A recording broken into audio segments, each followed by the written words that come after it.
Hey everybody, welcome to Obscurities in Miniatures. Today we have another Archon Studios Dungeons & Lasers Dragon, the Xenodragon to be particular. I was sadly made aware that they were going to be pushing back their latest Kickstarter campaign, so I thought what better way to celebrate than to dip back into my stockpile of stuff that I've yet to get around to. And I gotta say, I built a couple of the dragons, posted a couple of videos on them, and I gotta say, they are really nice, fun kits. Not too big, not too small, but just right, the way Goldilocks likes it, right? Also, a lot of these tend to have a lot of options in terms of how they get put together. 165 millimeters isn't that bad on a 50 millimeter base. And despite the craziness of that pose, it's probably going to be pretty stable. At least fingers crossed. All the other ones have been so far. I don't know why this guy's going to be any different. Let's take a look at what he is made out of. So it looks like this guy is on 3 sprues. I want to say most of the others were 2. But that just could be me misremembering. Little eggs on the base there. Construction does look pretty simple. Looks like the suggestion is to glue the tail first and then attach the body. I guess that might at least keep things stable before putting the wings on. Here you can see that nice 50 millimeter base. I'm not sure how I'm going to paint that. I'm thinking maybe just do the whole thing, prime it black, and then like dry brush purple on there, and maybe splash some of that Turbo Dork color shifter stuff I've got laying around. The tail doesn't look as bad in person. The renders make it look crazy long. So you can see there is the attachment point. It's like, what is all this? Okay, these are the eggs that are going to go on the base. And these look like little spines that are going to attach, and little xenomorphic... Oh no, I was going to say, I thought those were really little vents or something to go on his back. Those are just his claws. Fair enough. I think this is a bit of rubble or something that's supposed to go on the base and touch his tail. I'm not 100% sure. Wingspan's pretty nice. That's pretty big wings, and it's funny too because that's like, I'd say half of the real estate on each of the sprue is just the wing. So he's definitely got a big wingspan there. But, like I said, and like the instructions said, these aren't too bad to assemble. You can always take a look at their websites there if you want to take a look. But I think this is going to be a nice, relaxing way to spend an afternoon. So sit tight. I'm going to go enjoy this, and we'll see how it turns out. Alright, we got our Xenodragon just about completely put together here. And when I say just about completely, it's because I did not actually glue the tail on to the body yet. And I have my reasons for that, mostly because I feel like once he's on that base, it's going to be really problematic to get at the rest of the body to paint. So for that reason right now, we're going to leave things as they are.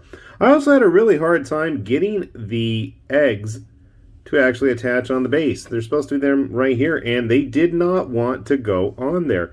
Everything else, for the most part, is really, really simple, easy to work with. I haven't glued the tail yet either, so you can see he's a little lopsided right now, but that's something that just a little bit of tweaking is probably going to be able to get things fixed. I would probably weight this guy down.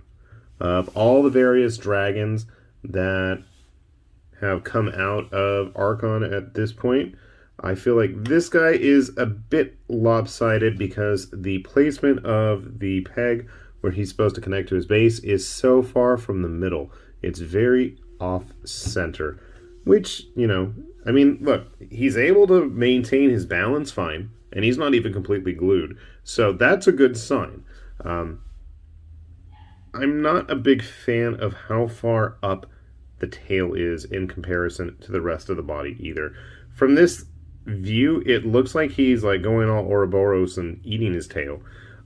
I would have preferred that maybe it was sticking out a little bit further away from the body or curling that way so it doesn't, because certain angles it just looks like it's in his face and very distracting.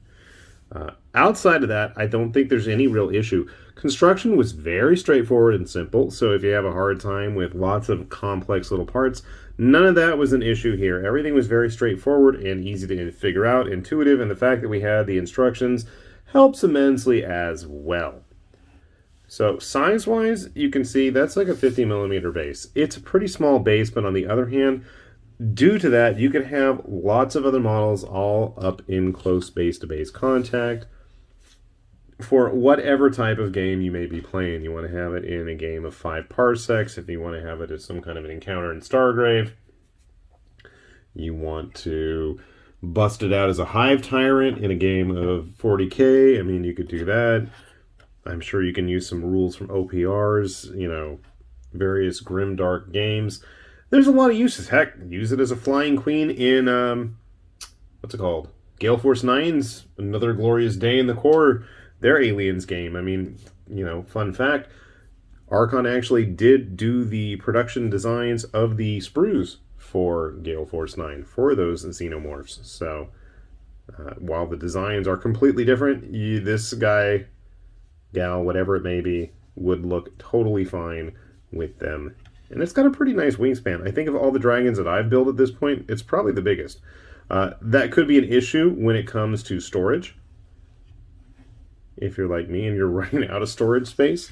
Might have been a cool idea to magnetize them, but I'm not that smart, so I didn't. But yeah, otherwise, it's a pretty neat little kit. I just feel like the tail is a bit too much in the way of the face. Other than that, really cool to see a sci-fi style dragon. We don't see a lot of those. Personally, I'd love to see a sci-fi dragon all overburdened with guns, you know, Starfinder style. In fact, that's something else you could probably use this for, is in Starfinder. So I'm sure there's a lot of uses, and if you're one of those dragon collectors, I'm sure there's going to be a nice little spot on your shelf for this guy. Plus, it is appreciated. This should be available through various retail channels at this point. As you notice, mine was in actual retail packaging as opposed to just a brown cardboard box like a Kickstarter. That's not what he was from, although that's where he originated. So do keep your eyes peeled. I have heard rumors of these showing up in stores, and they're definitely out there on the internet. So if you like this guy or any of the other previous dragons we've shown off, which one is in the process of painting, and I don't know where I put the other one, hopefully we'll have him turn up soon. We will hopefully get a nice family photo of the bunch of them one of these days. Hopefully in the near future. So we'll put a link at least down to Archon's site down below if you want to try to track down one of those. Otherwise, I'm sure there are plenty of places out there online that are stocking these. So with that said, this has been High Lord Tamberlane with Obscurities and Miniatures saying thanks for watching, and we will see you back here soon. Bye-bye.